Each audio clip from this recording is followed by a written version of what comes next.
Sebelumnya izinkan saya juga untuk memperkenalkan anggota-anggota dari kelompok 6. Saya sendiri Hasan Nuraziza dan juga ada Wahyudin dan satu teman kita yaitu adalah Muhammad Rian Pratama. Dia tidak bisa hadir hari ini dikarenakan dia sedang ada pekerjaan dan tidak bisa ditinggalkan karena jauh di luar kota. Yes. Oke, jadi sesuai yang sudah teman-teman lihat di sini bahwa hari ini we are going to discuss tentang strategi aktif, kolaboratif dan berpusat pada peserta didik. Jadi fokusnya di sini adalah student centered learning. Nah, sebelum kita ke materi yang akan kita diskusikan terkait strategi-strateginya, kita akan masuk ke latar belakangnya.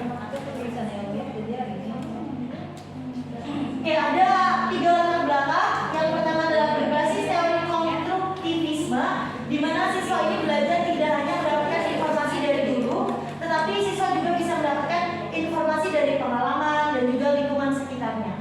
Dan yang kedua adalah peralihan dari teacher centered ke student centered learning, di mana kita tahu yang seperti dijelaskan oleh kelompok sebelumnya, di mana biasanya seorang guru itu hanya sebagai penceramah ya, tetapi kali ini guru dijadikan sebagai fasilitator untuk siswa dan dituntut siswa untuk lebih aktif. Dan yang ketiga adalah peserta didik membangun pengetahuan melalui pengalaman, interaksi dan juga refleksi. Di selanjutnya. Baik, kita masuk ke pembahasan prinsip konstruktivisme. Yang pertama adalah konstruksi makna secara aktif. Jadi untuk bagian pertama ini kita perlu mengetahui bahwa pembelajaran itu bergeser dari cara lama ke cara yang lebih baru. Hal ini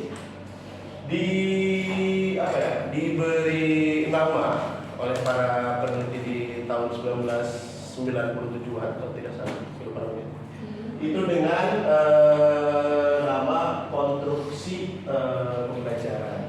Maksudnya apa? Pembelajaran cara lama adalah pembelajaran yang berasal dari guru secara 100% yang diberikan kepada siswa. Sedangkan konstruktivisme ini menuntut pembelajaran aktif yang mana siswa juga harus bisa memiliki peran yang lebih dibanding hanya mendengarkan apa saja yang disampaikan oleh guru secara menyeluruh. Ya, jadi bukan hanya ilmu yang diberikan guru, tapi siswa juga ilmu yang diberikan guru kepada siswa, tapi siswa juga harus atau dituntut secara aktif mencari sumber belajar atau sumber ilmu lain seperti itu. Yang kedua adalah kita lanjut ke guru sebagai fasilitator. Bicara lama, guru itu bisa dibilang adalah pusat dari pembelajaran. Ya. Kenapa? Karena semua informasi, semua ilmu itu berasal dari guru dan diturunkan kepada siswa. Sedangkan di sini dalam konstruksi ini guru dituntut sebagai fasilitator yang memberikan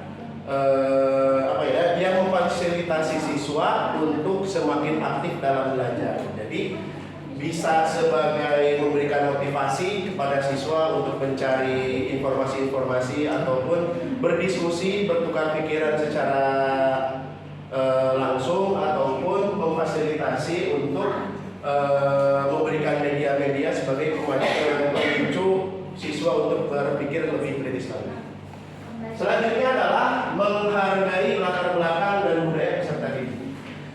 Setiap siswa memiliki latar belakang, budaya, dan sifat yang berbeda-beda. Itu yang harus menjadi salah satu hal yang difokuskan dalam pembelajaran. Karena sudah banyak terjadi ya, siswa yang cenderung ke kinestetik itu lebih sulit untuk menjalankan pembelajaran yang dengan metode secara visual. Jadi guru juga harus pintar-pintar melihat latar belakang dan juga sifat dari setiap siswa. Dan yang terakhir adalah interaksi sosial sebagai sumber belajar. Tidak hanya buku dan juga sumber-sumber literatur, tapi interaksi sosial itu menjadi sumber pembelajaran yang cukup penting di kegiatan pembelajaran di modern ini. Kenapa? Karena contohnya saja ketika siswa mempelajari tentang ekonomi atau jual beli, itu akan lebih efektif jika siswa tersebut dibawa keluar dari kelas, langsung bertanya ke pedagang, ke masyarakat yang berdagang, ataupun ke pelaku-pelaku usaha yang lain. Jadi interaksi ini yang menjadikan pembelajaran lebih bervariatif, sehingga siswa juga tidak hanya fokus dalam materi, betul ya, tidak hanya berfokus dalam satu buku ataupun satu sumber belajar, tapi bisa bertukar pikiran dengan orang-orang yang mungkin lebih tahu ataupun expert di bidangnya, seperti itu.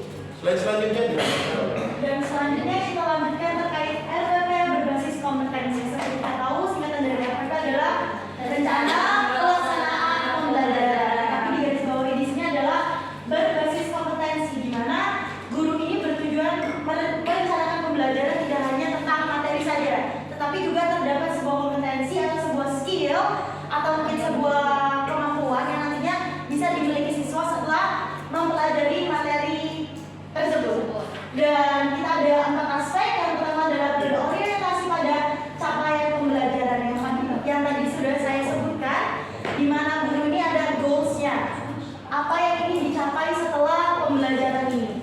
Dan yang kedua adalah student centered learning, di mana kita tahu guru tidak terlalu banyak menjelaskan, tidak seperti 1 jam full menjelaskan, itu tidak perlu, karena lebih ke fokus ke pertama yang kita tahu kita ada problem solve learning, di mana itu bisa kita juga lakukan dan juga bisa dengan proyek yang nantinya akan menjadi fasilitatornya.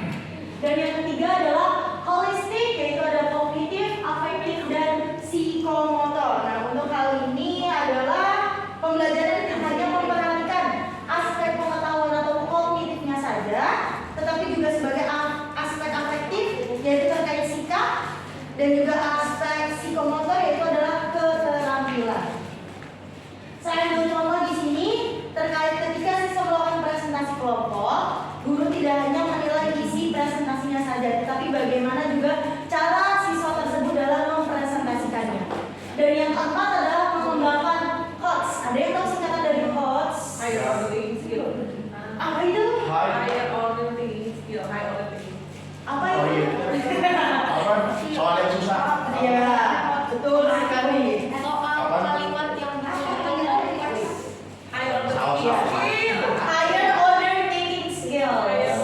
Yang biasanya kalau misalkan kita lihat di ujian nasional atau apa, biasanya soalnya tuh berbentuk cerita yang harus kita pahami dan harus kita analisis terlebih dahulu, baru kita tahu solusinya seperti apa. Itu contoh dari HOTS itu sendiri. Dan langsung dilanjutkan ke next slide. Baik, selanjutnya adalah komponen RPP. Ya. Dalam komponen RPP ini kita yang pertama akan membahas tentang identitas pembelajaran. Oh iya, komponen RPP itu maksudnya adalah apa-apa saja yang harus ada di dalam sebuah RPP yang baik. Seperti itu ya. Dan yang RPP yang baik itu yang pertama pasti membuat identitas pembelajaran. Identitas ini bisa berisi tentang nama penyusun, nama sekolah, dan juga tahun pembuatan, semester, dan juga kelas ya. Bisa bermacam-macam yang dimasukkan. Yang kedua adalah capaian tujuan pembelajaran. Namanya juga rancangan kegiatan pembelajaran, pasti harus ada capaian tujuan pembelajaran ya. Capaian tujuan pembelajaran ini harus dicantumkan karena agar bisa dilihat si RPP ini taraf keberhasilannya itu apakah si capaian pembelajarannya ini tercapai atau tidak. Ketika tidak tercapai, berarti si RPP ini bisa dimodifikasi atau disusun ulang ya, agar si capaian pembelajaran ini bisa tercapai dengan baik. Yang ketiga adalah aktivitas pembelajaran. Tentunya dalam rencana aktivitas apa saja yang dilaksanakan itu harus dicantumkan ya. Seperti di awal kita dimulai dengan berdoa, dilanjutkan dengan ice breaking, tepuk tangan prok, terus apa namanya? Masuk ke dalam pembelajaran. Apakah dalam pembelajaran itu kita melakukan pretest dulu, bukan dari lalu post test atau bagaimana? Nah itu ditentukan dalam RPP tersebut ya. Lalu yang keempat, asesmen dan instrumen penilaian.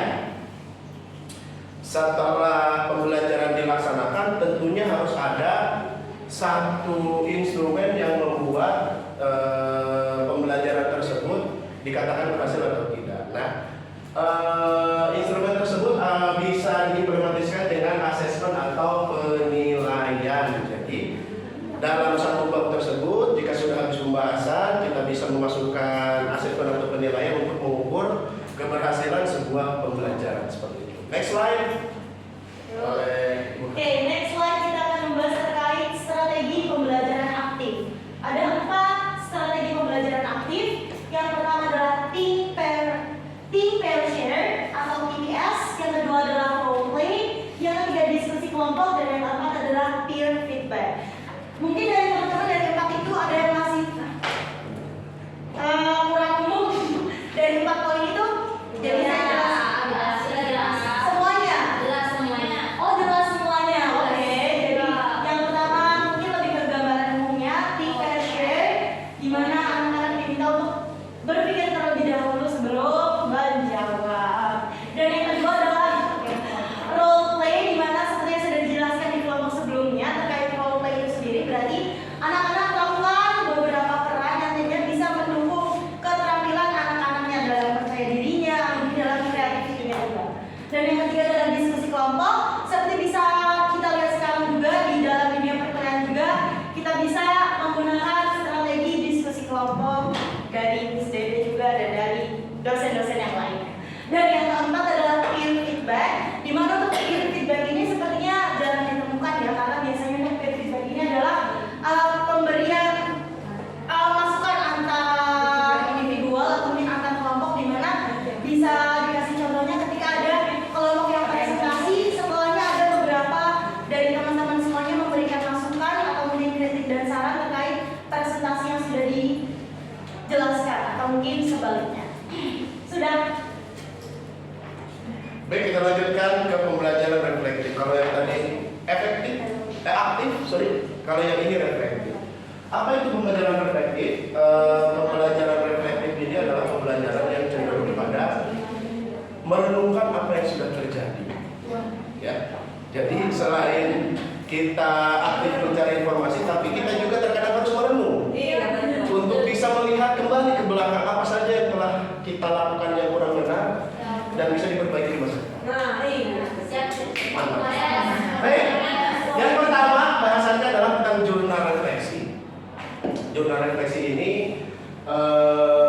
dibuat untuk membantu siswa merefleksi kegiatan pembelajarannya masing-masing. Jadi jurnal ini membantu melihat kelemahan siswa secara langsung, ya. Jadi siswa tersebut akan menuliskan dalam jurnal tersebut, misalkan pembelajaran apa yang sudah dilalui, apa yang menjadi hambatan dia, apa materi yang menjadi kesusahan paling utama, apa yang dia sukai. Nah, setelah jurnal tersebut jadi, dia bisa membaca kembali dan menyusun strategi untuk menghilangkan atau mengurangi kelemahan-kelemahan dia dalam kegiatan pembelajaran.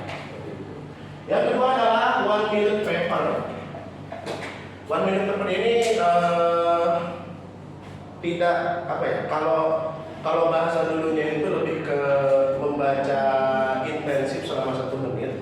Jadi siswa itu diberikan satu materi atau dia memilih materi yang dia sukai, ya, melalui buku-buku yang dia sukai juga tentunya, dan membaca secara intensif tanpa gangguan selama 1 menit, ya. Dan setelah membaca 1 menit tersebut, ya, dia bisa mungkin meresensi ataupun merampungkan apa isi bacaan yang telah dia baca. Yang ketiga adalah self assessment. Self assessment ini sebenarnya mirip-mirip seperti jurnal, cuma lebih spesifik, ya. Isinya itu bisa apa ya, kalau bahasa Arabnya muhasabah diri.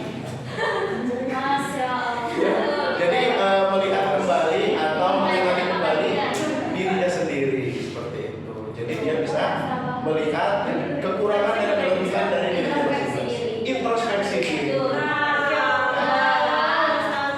Nah, yang keempat peer assessment. Wah, kenapa ditekankan? Apa? Gak apa-apa.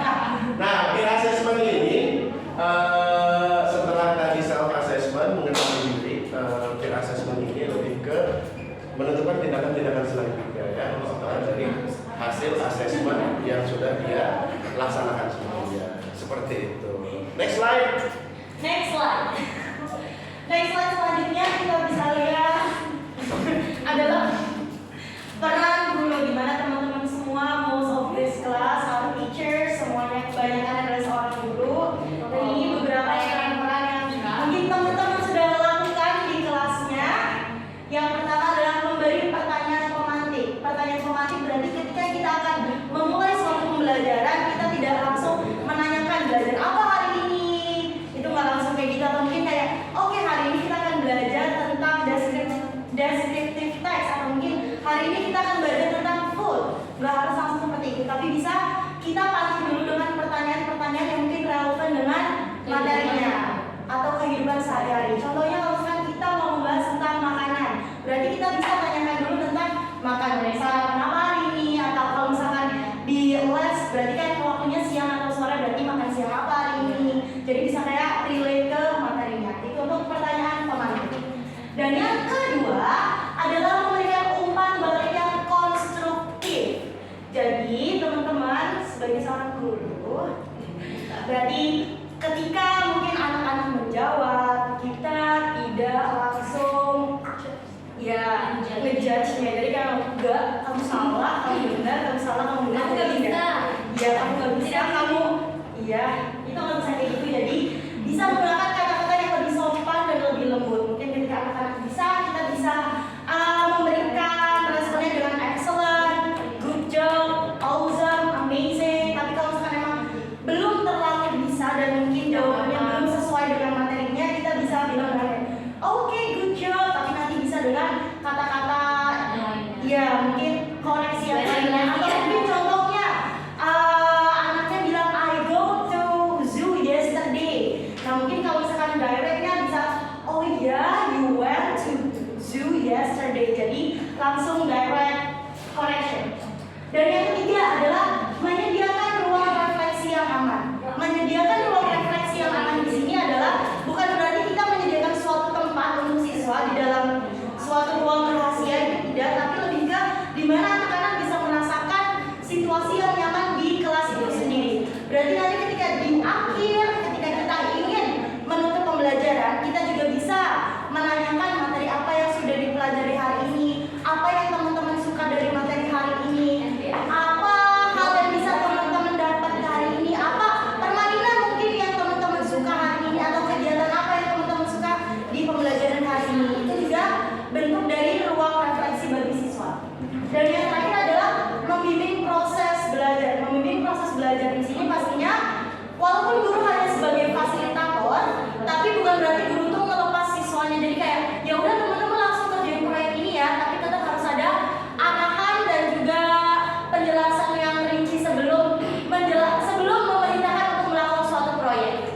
Terima kasih.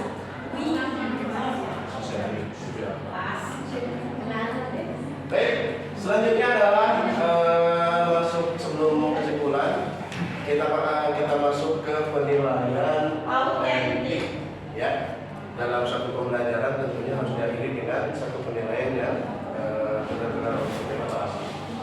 Yang pertama adalah observasi proses. Observasi proses ini dilakukan oleh guru untuk melihat atau mengobservasi proses pembelajaran dari awal sampai akhir ya. Jadi itu dilihat prosesnya si siswa tersebut dari mulai pemberian materi pertama sampai pemberian materi di bab terakhir. Adakah mereka itu ada kendala ataupun ada hal-hal yang membuat mereka menjadikan pembelajaran itu motivasi sebagai untuk menjadi lebih baik lagi seperti itu ya. Yang kedua, penilaian produk. Penilaian produk ini maksudnya penilaian objektif terhadap siswa ya pada mata pelajaran masing-masing. Yang ketiga, jurnal refleksi. Jurnal refleksi ini tidak jauh seperti pembahasan sebelumnya, yaitu untuk melihat dan merefleksi bisa sebagai guru ataupun sebagai siswa ya, untuk melihat tadi kelemahan dan kelebihan dari pembelajaran tersebut. Yang keempat, rubrik atau standar penilaiannya, ya, itu harus ada di sini dicantumkan bahasa, kerjasama, kreativitas, dan refleksi. Jadi guru bisa mengatur rubriknya, misalkan di bahasa ini ada rentang nilai dari berapa ke berapa, dan yang kerjasama ini ada rentang nilai dari berapa ke berapa sampai di refleksi. Guru juga bisa menambahkan rubrik lain yang sekiranya diperlukan untuk menilai suatu proses pembelajaran. Next slide. Untuk next slide-nya adalah kesimpulan yang bisa kita ambil dari materi hari ini. Yang pertama adalah peserta didik sebagai pusat pembelajaran, student centered learning, jadi tidak ada teacher centered learning anymore. Dan yang kedua adalah guru sebagai fasilitator, tapi bukan berarti guru lepas tanggung jawab dan tidak memberikan arahan sama sekali pada siswanya. Dan yang ketiga adalah integrasi pembelajaran yang aktif dan reflektif. Dan yang terakhir adalah menciptakan pengalaman belajar yang lebih bermakna bagi siswa. Jadi begitu saja dari kelompok kami. Dan ada yang ditanyakan teman-teman semuanya? Yes, apa itu pertanyaannya? Ini buat metode pembelajaran ini kan udah diteliti dari 19 berapa tadi? 90-an ya? Ya, Nah itu kenapa baru diterapkan di 2000 berapa? Baru 2026. Iya. Oke. Dari yang pertama waktu itu kenapa nggak di 2021 atau 2020? Baik. Pertanyaan selanjutnya dari saudara Rian Chandra Bahari. Ada lagi? Ada lagi pertanyaan yang lain? Saya kira tidak ada. Oke. Oh ya, mas satu lagi. Oke. Nah kalau itu kan tadi kenapa baru diterapkan sekarang ya? Nah dan efektivitasnya itu apaan tuh? Buat hingga di jangka waktu itu kenapa nggak sangat gimana juga sih? Berjalan waktu tuh kenapa baru di sekarang, terus kenapa baru bilang sekarang baru efektif? Kayaknya baru diterapkan sekarang. Alasannya apa? Alasannya kenapa baru diimplementasikan sekarang? Nah, Bisa. pendapatnya ini itu cuma Kalau dari pendapat ya. kita sendiri, POV dari kelompok kita sendiri, penelitian itu tidak selalu langsung berhasil. Pastinya ada beberapa percobaan yang kayak ada trial and error-nya. Jadi mungkin ketika saat itu dilakukan belum efektif karena beberapa kejanggalan yang mungkin terjadi, seperti mungkin student center learning. Mungkin di masa itu guru-guru belum terlalu banyak mendapatkan pelatihan, belum juga terlalu banyak mendapatkan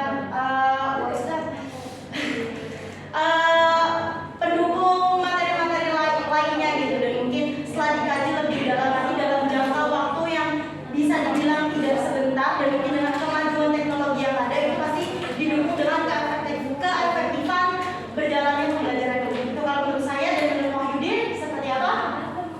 Kalau misalkan kita lihat penelitian ini kan dilakukan oleh peneliti dari luar sana ya, bukan dari Indonesia.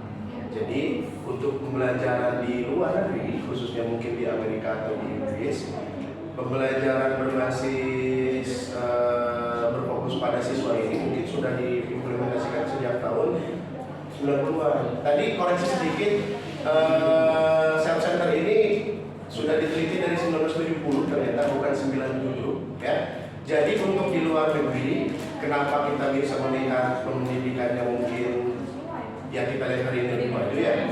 Karena metode seperti ini yang sudah terbukti efektif ini sudah dijalankan dari beberapa puluh tahun yang lalu. Nah, masalahnya adalah di Indonesia baru disadari dan diimplementasikan sekarang. Mungkin itu yang menjadi fokus utama pertanyaan kenapa. Ya, kenapa di Indonesia baru diimplementasikan sekarang? Ada beberapa faktor mungkin. Pertama tadi faktor dari guru yang belum menerima informasi kalau misalkan pembelajaran seperti ini lebih efektif, ataupun ada beberapa